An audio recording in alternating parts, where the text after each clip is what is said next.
Ako na ho dyan. Tama, Lolo. Magpahinga na kayo. Gabi na ho, oh.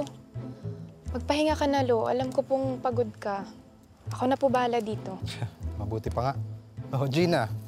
Aga mo, ha? Wala ka bang pasok? May rumble po sa beer house kanina, kaya maaga ako umuwi. Bukas na lang po papasok. Oh, ang gulo na talaga ng panahon ngayon. Tama. Lahat mainit ang ulo. Tama. Oh, Nimpa, pagkatapos mo dyan, ha? Matulog ka na rin.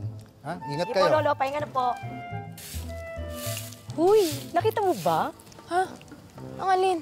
Sus, kunyari ka pa. Nakita mo ba yung dapat mong makita? Ang iyong kinabukasan, ang malawak na daan o maliit lang. Alam mo, puno ka talaga ng kalokohan, Gina. Sus, gwapo kaya si Elias, no? Super gwapo. At saka dapat, nakita mo rin lahat sa kanya para it's a tie. Hoy, It's so unfair, di ba? wag kang ganyan. Kunyari pa siya, pero kinikilig ka. Pogi nga siya. True. Tignan mo, pati ako napupugian sa kanya. Pero wala pa rin ang pake sa kanya. Eh, sino ka dyan? Ang ganda mo, ha? Hayaan mo na siya. Bakit naman? Pero, pogi nga siya. Pero dapat hindi siya ganun ka-feeling na pogi, no? Ang hangin kaya niya. Dapat hindi siya ganun.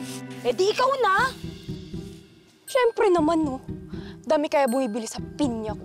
Ay, sana all may pinya. Oh my God, ang ganda mo dyan. Siyempre, maloka ka. Oh, siya, matutulog na nga ako. Bukas na lang. Hindi ka pa matutulog? Di pa mamaya. Oh, sige. Ano na lang ako?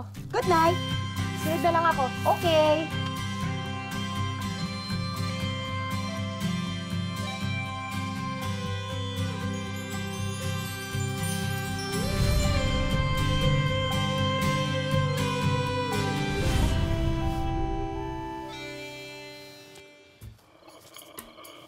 Oy, kinikilig.